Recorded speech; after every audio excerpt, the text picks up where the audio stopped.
Felipe, we all know why you're here. Arturo, we definitely know why you're here, even with the name. Verbal on life. The Supreme Court finally struck down affirmative action for all schools. And some people think it's bad, some people think it's good. In this video, I want to review Vivek Ramaswamy's take on it because he explained really, really clearly why it's a good thing. But welcome to Verbal on Life. My name is Noel. Oh, my name is Nate No Filter. Welcome aboard. So let's take a look at a clip.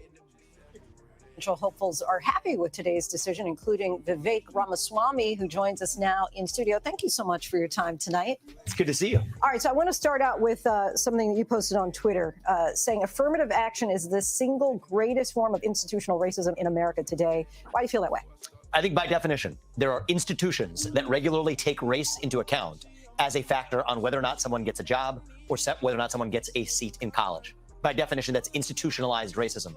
And I think the Supreme Court made the right decision today to vote on the side of meritocracy over race-based preferences. I think that's a step forward. It's not a destination. And if I'm elected, I would eliminate race-based affirmative action in every other sphere of American life as well. You know, Vivek is a very good speaker. And he makes things so clear. The fact that we needed to get rid of it. Including in the economy, where it runs rampant today. So I want to just throw some numbers out there, right? The University of California system banned the use of race in admissions in 1996. In 1996, 7% of the students there were Black. Today, that number is 2%. They always try to use statistics that I don't agree with. You know, like how many Blacks are here, how many others are here or Hispanic. But what's your take on affirmative action, Nate? I mean, to be honest with you, it helps the minorities to get certain places that they wouldn't technically will be able to get in. You see what I'm saying? Like there's some companies out there that they'll eliminate, like, okay, we're gonna hire this person, but they might use, you know, the color, the race, the ethnic, not to let that person in there. But what do you think of this? Vivek is talking about picking people based on skills, like using their not using the color of the skin. Performance, they can do it. But you don't go by the fact that they're Black or they're some other color. That just doesn't work like that. Okay, let's continue watching to see. If you look at University of Michigan, before they passed similar laws in 2006, Black enrollment was 7%. By 2021. It was just 4%. So we see clearly what happens. There's a downward trend when it comes to diversity. Is that a good thing? Well, look, I think what's not a good thing is putting people into positions that they're actually not qualified to have.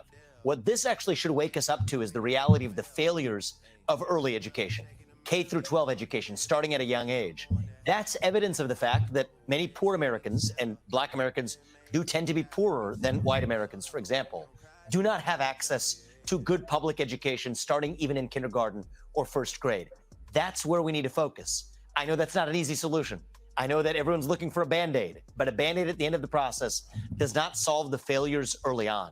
So we should worry less about diversity, visually speaking, and more about lifting up everyone to give them equality of opportunity. That's the way I'll lead the country.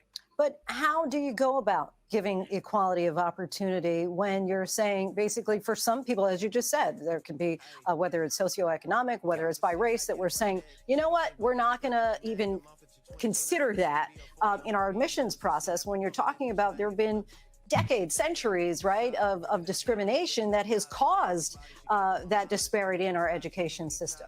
So the reality is, and by the way, I went to public schools through 8th grade. It was racially diverse, majority Black or something close to it. There wasn't a single one of those Black kids that could not have achieved everything that I have in my life. I've lived the American dream. I'm now running for U.S. president. If they had also been given the same privilege that I have. I love what he just said right there. The fact that every single student that was in his school and was Black could have done exactly what he has done. Like they had the skill to do the same thing that he's doing. You know, you can't just say because you're Black. No, they were skillful. Yeah, because you can't use that excuse. You know what I'm saying? Oh, I didn't have the tools, the access, the same thing that he did. And then later on say, oh, because I'm underprivileged, I live in the ghetto, I do. You can't do that. You just work hard. Basically, that's what he's saying. You work hard, you can achieve. And then we're talking about giving people opportunity based on their skills because they can do it. You know, we have a bunch of doctors and CEOs and lawyers that are black and are skillful. And it would be very disrespectful to say the only reason you got this job is because you're black. Yeah, that is not good because they basically saying all the achievement of the hard work you did is because of affirmative action.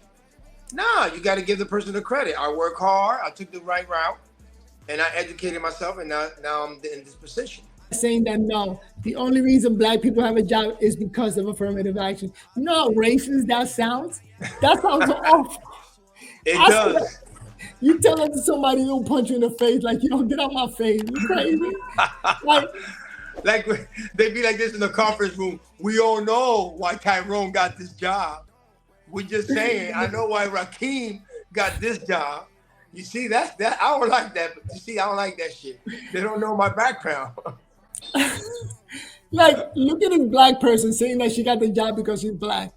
Or what about Spanish? Jose got this job. Jose, we already know why you got this job, Jose. Well, let me just be clear. I got into Harvard only because of affirmative action. I went to a school no one had ever heard of in Denver, Colorado, in a small suburb. I didn't go to Exeter or Andover. I didn't have college test prep. I just happened to be really nerdy and smart and have really good grades and good SAT scores. Right. But someone came to Denver, Colorado to look for me. A Harvard recruiter flew to Denver, and I met up with her at the Village Inn restaurant and did a pre-interview to get to pull me into Harvard. I was pulled in, and the schools like Harvard and Yale that I got into affirmatively. Yes. And it was literally not saying we're going to take an unqualified person and put them in Harvard. Yes. Yo, you know how much money she got paid to say that? Like a lot of money. Like, what are you saying? You see, I don't like what she's saying right there because Harvard, at least they tried. So they're not limiting people. They went out there and got you, recruited you. You see, and brought you out. So they saw something in you, you know, without using affirmative action. It had nothing to do with affirmative action. And you know what's one of the sad truths that they don't talk about? Do you know how difficult Harvard is? It is extremely difficult just to pass. And she did 4 years of Harvard, or whatever many years. The point is she passed. That is extremely difficult to do. I'm proud of her. She did good, man. She did good. Yeah. And then if we get rid of affirmative action, it's a good thing because we're sending kids to college that are just not able to do the work and they end up dropping out with a bunch of debt. You know what I mean? Like, if you're not ready for college, you shouldn't go for college. College is not for everybody.